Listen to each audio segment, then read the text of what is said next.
Awakurete i yasatari i naturaki i yamato u yutrak i yata. Amrakito yasunone i yarabaka i yanotu ya. Inata yamekua urata ye katitua. Yane yamangayo no.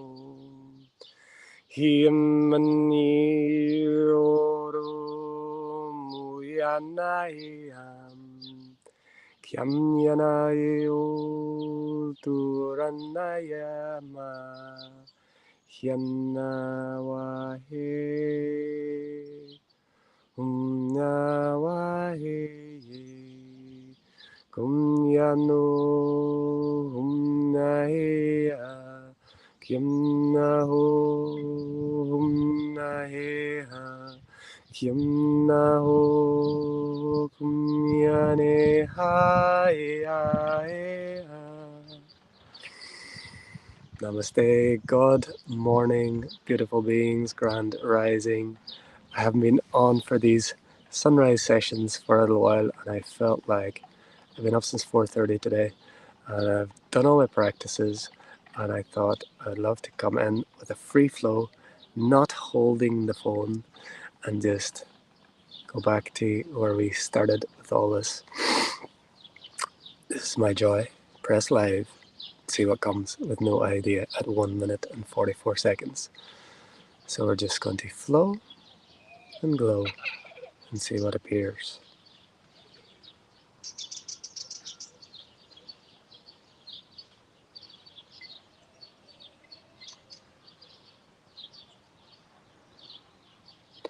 As we begin to remember our remembering, as we begin to remember who we are, as we begin to become aware of the fullness of what we are, who we have believed ourselves to be becomes less and less tangible, less and less concrete. So the physical body, the physical world, the tangible things, they become loosened. And again, it's not necessarily about letting go, it's more about stepping back. It's more about getting a broader perspective. So with a myopic view, we have believed ourselves to be this body, in this world, in this story, in this gender, in this whatever, blah, blah, blah, label. And we have believed that this is what we are. And then all the stories are placed upon that. Who we were, who we are becoming, who we are now, what we want to become, what is appearing now and what we would wish it to be, what it is now and what we wish it not to be. All of these stories are like overlays on top of this infinite, eternal, non-localized, non-compartmentalized potential, infinite potential. And as we remember our remembering, we remember that we are remembering who we are. Some people call it awakening, some people call it ascension, whatever you want to call it, it doesn't matter. We are remembering that we are remembering who we are. I'm beginning to know that I'm becoming aware of knowing. I'm beginning to come into the awareness that has always been here, yet it has been overlooked. So whenever we begin to open up, begin to step back, we see that it's all here. It's all inside us. It's always been here. It's never been out there. There is no process. There's no practice. There's no need. There's no desires. There's the experience of desires. There's the experience of need. But in truth, we have no needs. In truth, we have no real desires. There is just an ever unfolding revealing of what is already here. And if we begin to remember in this way, the effort falls away, the striving, the seeking, the pushing, even the kind of aloofness, like I don't care, that falls away. Or this idea that I'm just going to sit back and let it happen, that even falls away. because it still holds on to an identity of I just let life happen. But it's even beyond that. Its life is an ever unfolding, ever expressing, unending, infinite, eternal wellspring of well-being, of opportunity, of potential, and we get to witness it. Whenever we hold on to an identity as this or that, as a something, whenever we try and put ourselves in a box, whatever it may be, the aloof one that just doesn't care and I just do my thing and life, I let it go, there's still a subtle identity.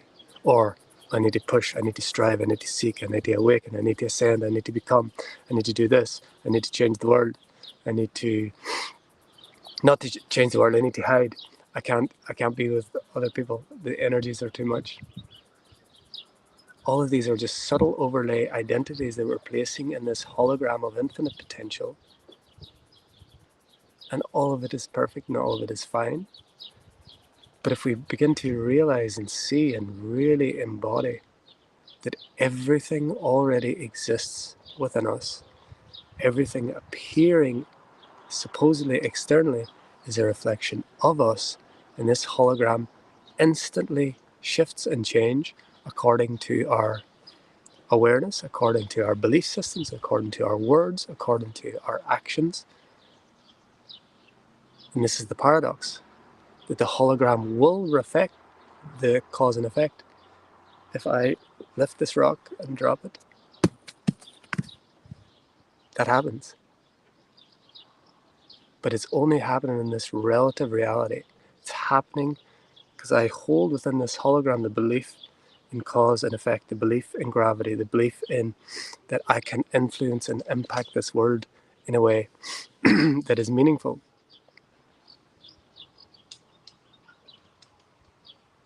When we step back and see that the decision to lift that rock, the experience of watching it drop and watching it fall and listen to it rolling along the ground, already exists, already happening. We just get to focus our awareness through the lens of time at, it looks like, picking up, dropping, sound, rolling, but that's already existent. I love Conversations with God's example of this, the analogy they give. It was some time ago, but I'm sure everyone watching here will get it. You can extrapolate it to newer technology. We talked about like a DVD. A movie is on the DVD, and you can skip back and forward, and you can pause a scene, but ultimately the whole movie's already on the disc. It doesn't matter what way you look at it. You can play it in reverse. You can jump from chapter. You can get bored at some part. You've got a favorite part, and you keep going back and watching that. And so each of these things show that it's just an example to show that it's a limited way, but it's a good example of something tangible and real that we can get our grasp around. That everything already exists there, but you can experience it. Two people can have that same disc where everything exists and the movie exists, and then you'll get some movies that have alternate endings. Well, we get infinite alternate endings. We get a never-ending, infinite, and eternal alternate ending. It changes and shifts as we go. That's where that analogy falls down, is that it's fixed in a certain way. So the director, the cast, they play out a certain role, even if they have some alternate endings at the end. It's limited in a certain way. It's limited to that disc. It's limited to the information on that. This disc of creation that we're talking about has no limit, has no edges, and has infinite and eternal alternate endings, beginnings and middles and ends. And it never began, and it never started, and it never ended, and it never will end. And we get to watch that from whatever perspective we choose. And that's the gift of this dimension. That's the gift of this hologram. That's the gift of this life. That's the gift of the human physical perspective. We get to take infinite energy, infinite potential, and collapse it into one current potential. But the challenge becomes when we take that infinite potential, collapse it into one perspective and stay the whole life, or stay for a few years, believing that that is what is so. And of course, there's a time and a season and a reason for everything under heaven. And we came here to explore certain things. And it's not about always being in this absolute knowing, but it's because then we wouldn't get to experience what it's like to come up with a plan to climb Everest, do the training, start the climb, struggle on the way up, finally make it. If we knew I already exist at the top of Everest, it will help, but we want to experience that process. That's what we came here as star beings to experience. Because where we come from a space where there is no time, a spaceless space where there is no process, there is no supposed failure, there is no effort at 11:11 coming to an outcome. It's known that causes and effects appear in relative reality, but it's seen from a broader perspective. So if we can more and more see from this broader perspective and enjoy, not endure, the momentary relative experiences of climbing the mountain, planning, failing, succeeding. But if we're stuck and stay stuck in the belief that I am what is appearing is what is real, this is what is possible, this is what is not possible, this is who I am, this is the way I am, this is in my genes, this is because I have this amount of money or this job or this relationship or I am this age or this gender or I was born here or the world is that way or the economy is this way or my health is this way or my body was just like this. And this predetermination is absolutely not fixed in any way, including everything that so-called science calls impossible, including everything that the rules of laws of physics, relative laws of physics, say are possible. But what they are is like lines on the field of play. It's not like the enemy, it's not something to escape, they're a gift. But they only become a gift. It's like if you're, the guides always give me this example like a child's playground. For very young children, it's really good to have a fence around that. So they can go in there and just like play, be free. But there's a sacred structure of this fence that allows them to stay within, when they're small, to stay within a field where they can play and not run out into traffic or whatever happens to be. The problem becomes is when we see that fence as the only thing that exists. It happens with like the domestication and the kind of horrible treatment of elephants, something that is done to train like those majestic beings, elephants, when they're small elephants, something they do, they tie a rope around the foot of the elephant when it's very small. And when it's very small, that rope is able to hold it. But what they do as that elephant gets older and bigger and stronger, they actually keep that same rope, and that elephant could break that rope in an instant. But because it's been conditioned and because it's been,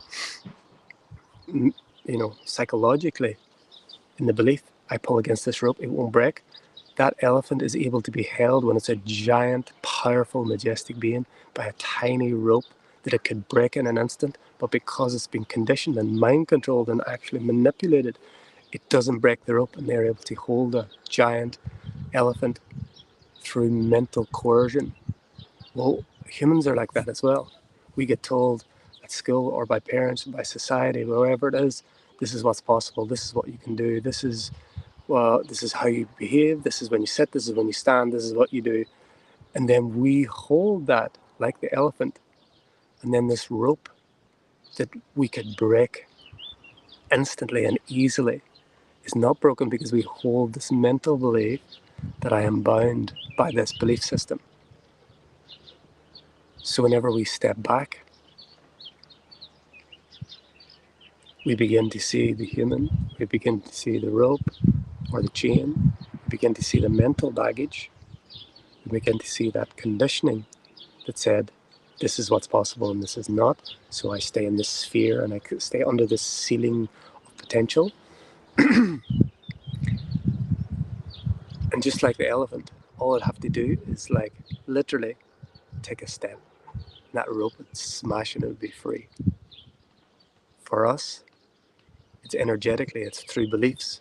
It's about questioning the unquestioned assumptions. It's about taking a step into the unknown. And no one can do it for us. And actually no one can help us other than someone that takes a step on their own.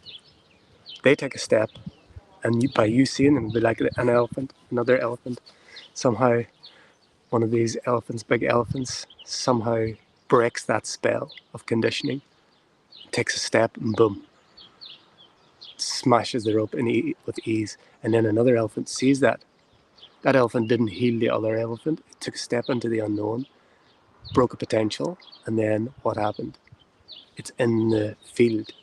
So every time you step into the unknown, by stepping back into truly the unknown, the limitless, and look at life. And again, it's not about looking at the chains of bondage and looking at the belief systems and the things that seem to bind us and hold us and say that was wrong, that was bad. Say that was a sacred structure that was built by me, for me, through me, as me, for a certain experience, for a certain time period. But it wasn't for life. There's nothing that we build in sacred structure that's for life. Sacred structure is an evolving, that's where the child's playground fence falls down. Unless that fence grows with the capacity of the child to interact in a physical way, an emotional way, let's say safety way, it expands and evolves. Sacred structure the fence would grow and expand and open and widen and open and widen and shift in lower levels, and it would allow the evolving being in a physical form expand. And that's what we are. We are this expanding field of potential, remembering that we are remembering who we are, opening to this new potential that isn't actually new. It's always existed, that's always been here, but our experience of it is new, our perspective of it is new. So there's infinite ways to look at the same thing. And we get the gift of that. And that gift is the gift that keeps on giving. So the invitation is to step back from life, step back from what is appearing, look within, and then look at your life as life itself. Begin to view this body, this world, this story as a character. Begin to see it as a character and be curious. Look, what's this character doing now? What are they playing at now? What structures have they created so that they'll experience this certain experience now? And if you begin to look at it like that, it's not that you become detached, you become more fully embodied. When you're here, you're completely lost in the Maya. You're lost in the idea that I am this man, this body, this story, this woman, this thing. And we've just collapsed. Again, it's not necessarily a purpose. The whole potential is that we can myopically view ourselves as that. But when we step back and allow ourselves to see that, yes, this is an experience that this character is having, I can be so fully embodied as this when I see as life, see as the space. When you enter a room, as Ananda, our dear friends and teachers, share, when you enter a room, greet the space as the space, greet the beings and the space and the things in the room. Expand into the room as the space in the room, as the things in the room, and play out the role as the character. Have fun. Be weird. Jump up and down. Be quiet if you need to. Disappear if you have to. So it's about stepping back. It's not about detaching. It's about seeing from an expanded viewpoint. And the challenge with us is becoming completely detached. Challenge if you want, I'm not of this world. I've seen people talk recently that they're not human anymore. I've had people tell me over the years that they're not human anymore. And then I hear a few months later about their relationship challenges. I've had people tell me they're from the 11th dimension on Facebook. and I love you, and I love you, and I love you, and thank you for playing this role, and I like to have some fun. But if you're posting on Facebook that you're in the 11th dimension and you're not human anymore, I would like to just ask who would be taking care of that for you. No, and I'm making fun of that, but it's actually true, because we're not human, and we are. We're not the story, we're not this dream, and we are. This is the thing. It's when you identify solely as anything. If you name anything, if you classify anything, even I say I am infinite awareness, it's true in absolute sense. And I'm saying that to a little plastic box sat on the ground on this beautiful earth through this flesh suit called a body called Barton. And both of them are true. This is the paradox. The paradox is that it's not this or that, it's this and that. And the challenge is whenever we identify only as one or the other, as we only identify as a something. I am God's self. It's true. And I'm saying that on YouTube. I'm saying that on Facebook. There's a video recording, little plastic box, there's birds, there's blue sky, there's trees moving gently in the wind. I am from the 11th dimension and I am not human anymore. True. And where am I saying it? What am I doing? How has that message been delivered? How is someone in the 27th dimension that is not focused on the physical sharing a message on Facebook? You know, I like to have a bit of fun. It's both and. So where can you step back, see the character of your life, see the movie of your life, and step back while not stepping away? We are multidimensional beings. We can be aware as the human character and aware as our higher self, our oversoul simultaneously. We can be aware as the being that we're having the confrontation with as we're having it. It's a challenge, but we can do it at 2222. We can have an experience of three perspectives at once. We could be aware of the character Martin, the character that he's speaking to, and the space in the room. We could be aware of something that is aware of everything that these characters are aware of. And when I say we can, we are, we're just not focusing on that. Just currently now, this one is focusing this way. Not so much focusing on what's here, up there, down, and inside, outside. And even these concepts of up, down, in, out, inside, outside mean nothing when you come from awareness. And simultaneously, they mean everything to this one and this one's story. So how can we just step into this awareness that is already here without losing what we came here for? My God, I've just seen a rock shaped like a heart. That is epic. I can't turn it around on this thing today because it's precariously balanced on a little thing, so because I didn't want to hold it today. So how can we? The paradox is we always already are. If you just close your eyes for a moment and just notice if there's any tension in the body. This one tends to hold tension in the shoulders for no apparent reason. Just take a deep breath. And on the exhale, let go of any tension in the body. Just completely relax, completely let go. Soften the jaw, soften the shoulders, soften any holding of any limbs, the hips, legs, feet, arms, hands. Soften the eyelids,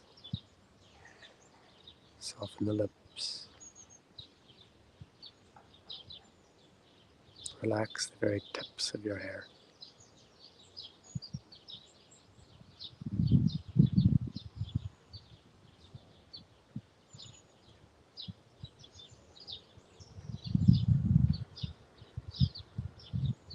Just be awareness.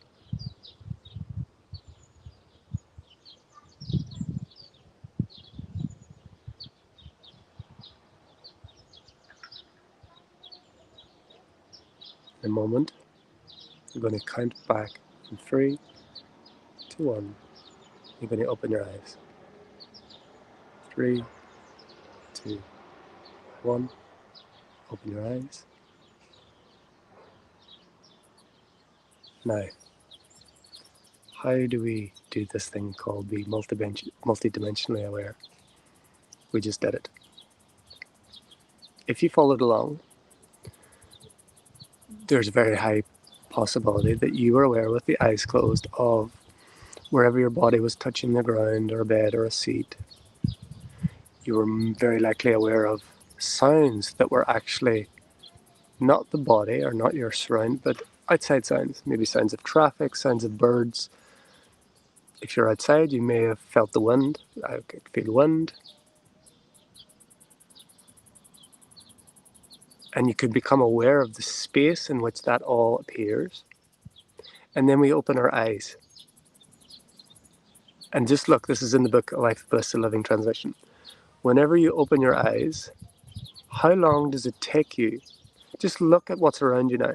I mean, for me, it's like just trees and green and hills and blue skies and sun and like so much detail. But even if you're in a white room with absolutely nothing, it doesn't matter. Think about how long it would take you to document on paper or writing or even a video, even to say it. How long would it take you to detail and document everything that you're aware of?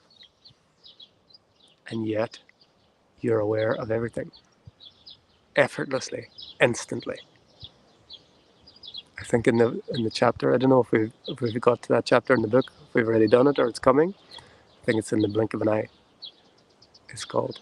And you just open your eyes. And so instantly, sky, mountain, trees, sun, green leaves, sounds, instantly aware without any effort. But if I was to write down green pine tree, moving mountain, slightly sloping, tree this close, heart-shaped rock, rocks over here like wild lavender, car in the distance.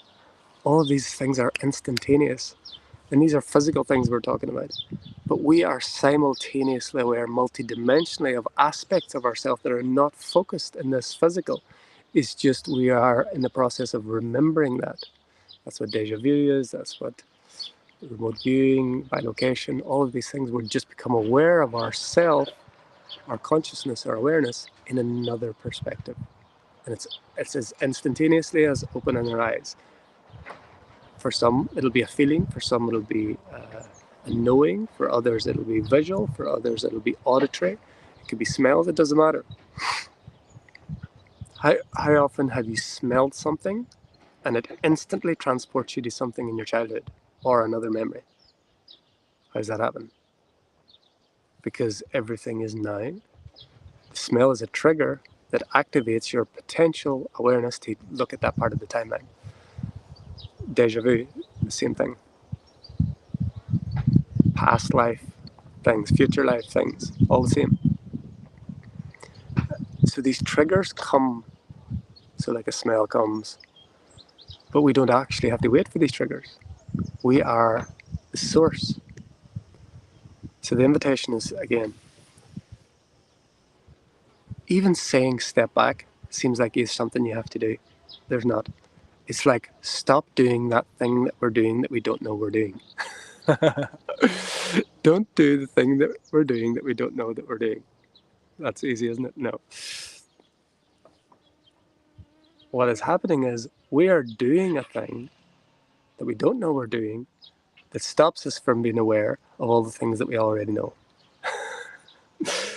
And all that thing is very simple, as a complicated word salad to say that all it is we're just looking through a tiny hole, like an aperture on a camera,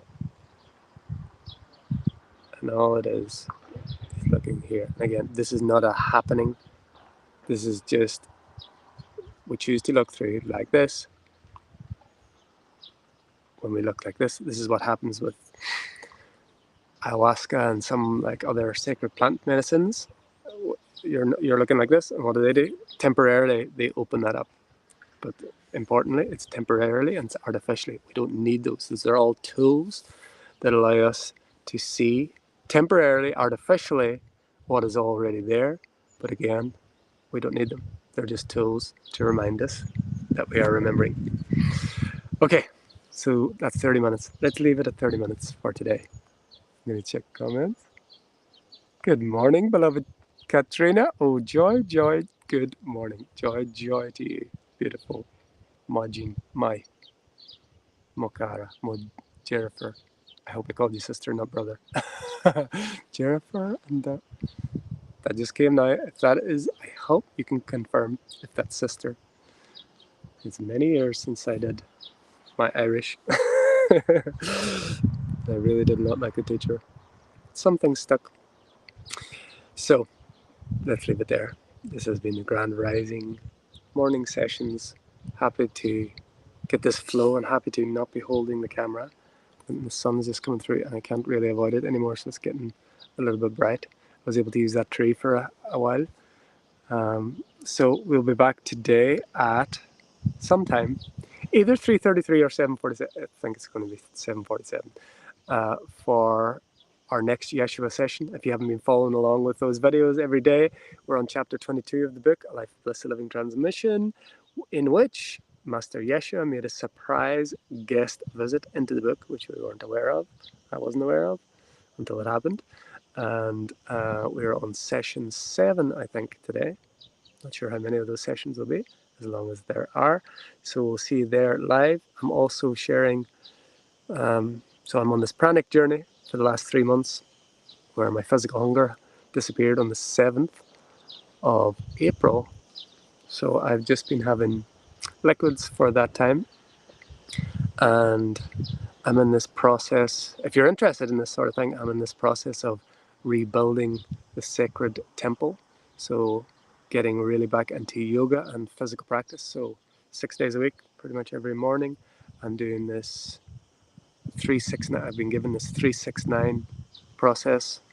If anyone's interested, that you can contact me. I can give you the template if it's something you want to do, and you can make it as literally as easy or as challenging as possible. And I'm making it progressively more challenging, but you can do it literally. It's a template for everyone of every level.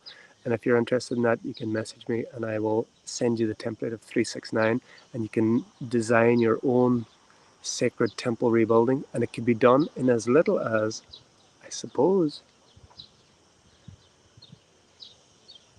could you do in 3? You could probably do it, like, I mean, as literally as simple as possible. How could we do that? Maybe 3. You could do it in 18 seconds. That would be a bit of a thing, but like literally minutes. Give me literally minutes. I'm doing like between 30 and 40 minutes, but you could do it in 3 minutes. You could do it in 6 minutes. You could do it in 9 minutes. Realistically, doing 20 seconds wouldn't. It's still there. Energetically, it's going to do something, but you could do it in like 3 minutes, 6 minutes, 9 minutes, something like that. And that's fun. It's good to be back on that. And I have another project of very earthly and worldly and 33, working with my hands, and I have been doing all day every day for the last 3 weeks. That is coming close to fruition, which is cool. And we will be back in Ireland this summer for more fun with houses, actually, another rebuilding and renovating, renewing, and hope to see some of you there. And let's see what appears. Okay, this has been the Grand Rising Soul Sessions. Until next time, from my heart to yours, the Divine in me sees, loves, and honors the Divine in you. Namaste. We are